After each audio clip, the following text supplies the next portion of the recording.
एक छोटा सा गांव था जहां जीवन सरल और शांत था। उस गांव में एक युवक रहता था। नाम था आनंद। आनंद मेहनती था, ईमानदार था, पर उसका मन बहुत अस्थिर था। उसे अपनी हर चीज से बहुत लगाव था।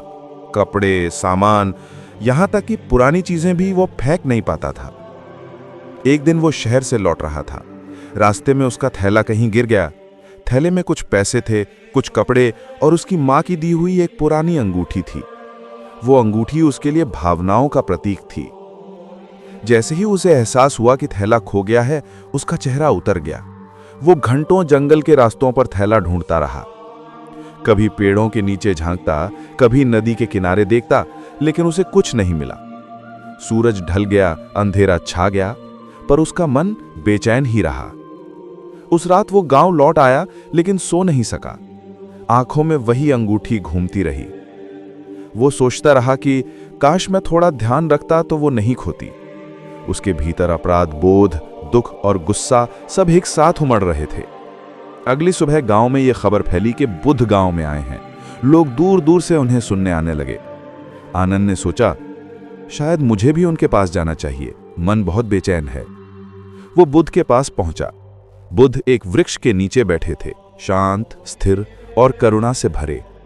हवा में शांति थी, जैसे समय थम गया हो। आनंद ने झुककर प्रणाम किया और बोला, भगवान, मेरा मन बहुत दुखी है। मैंने अपना थैला खो दिया। उसमें मेरी मां की दी हुई एक पुरानी अंगूठी थी। मैं उसे भूल नहीं पा रहा। ऐसा लग रहा है जैसे मेरा एक हिस्सा खो गया हो। बुद्ध मुस्कुराए। उन्होंने शांत स्वर में पूछा, आनंद, जब तू जंगल में थैला ढूंढ रहा था, तब तू दुखी था या शांत? आनंद बोला, बहुत दुखी था प्रभु। और जब तू घर लौट आया और सो नहीं सका, तब क्या हुआ? मन और ज्यादा दुखी हो गया। बुद्ध ने उसकी आंखों में देखते हुए कहा, आनंद, जो चीज चली गई उसे तू बार बार सोचकर अपने दुख को बड़ा बना रहा है। वस्तु नहीं गई, तेरी आसक्ति गई है। तू वस्तु से नहीं, उससे जुड़ी यादों से बंधा है। आनंद चुप हो गया।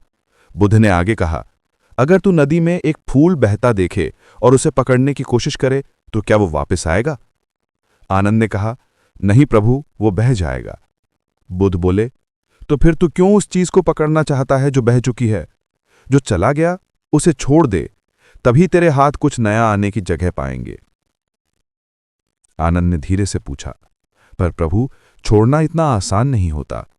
बुद्ध ने पास रखे जल के कटोरे की ओर इशारा किया। उन्होंने कहा, इस कटोरे को पकड़, अब इसे कसकर पकड़। आनंद ने कसकर पकड़ा। बुद्ध बोले, क्या तेरे हाथ में तनाव है? हां प्रभु। अब इसे धीरे धीरे छोड़ दे। आनंद ने छोड़ा। बुद्ध बोले, देख, छोड़ने से न सिर्फ तेरे हाथ को आराम मिला, बल्कि मन को भी। यही जीवन का रहस्य है। बुद्ध ने आगे कहा, जो गया उसे जाने दे। याद रख, जब तू अपनी मुट्ठी खोलता है तभी कुछ नया सामने आता है। जो व्यक्ति पुराना पकड़े रहता है वो नया कभी नहीं पा सकता। कुछ देर मौन रहा। हवा में सिर्फ बांसुरी की ध्वनि थी जो एक भिक्षु बजा रहा था। वो धुन जैसे बुद्ध के शब्दों को और गहराई दे रही थी। आनंद की आंखों से आंसू बह निकले। उसने महसूस किया कि वो जिस अंगूठी को लेकर इतने दिनों से दुखी था, वो उसकी मां नहीं थी, वो सिर्फ एक प्रतीक थी। उसकी मां का प्यार उसके दिल में था, किसी वस्तु में नहीं। बुद्ध ने कहा, वस्तु खो जाए तो दुख मत कर। अगर प्यार सच्चा है तो वो कभी नहीं खोता। वस्तु लौट सकती है या नहीं, लेकिन मन की शांति तेरा अपना चुनाव है। आनंद ने झुककर बुद्ध के चरणों में सिर रख दिया। उसके चेहरे पर गहरी शांति थी। उसने कहा, प्रभु, अब मैं समझ गया हूं, जो गया उसे जाने देना ही मुक्ति है।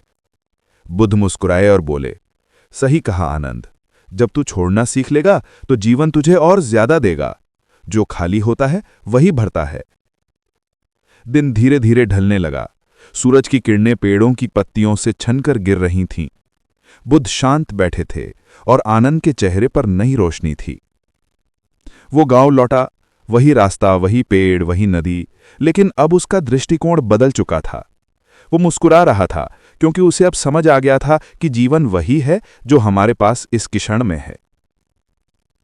कई दिन बाद जब वो नदी किनारे बैठा था, एक बच्चा दौड़ता हुआ उसके पास आया और बोला, भैया, ये थैला तुम्हारा है क्या?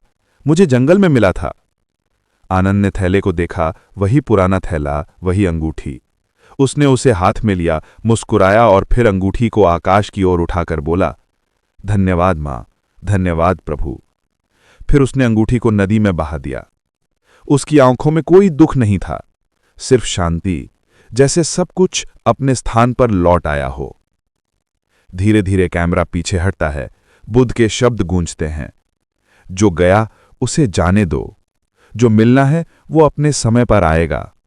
तू बस अपने वर्तमान में रहना सीख, यही सच्ची शांति है। संगीत धीरे धीरे मंद होता है। बांसुरी, घंटियां और शांत नदी की आवाज के साथ वीडियो समाप्त होता है।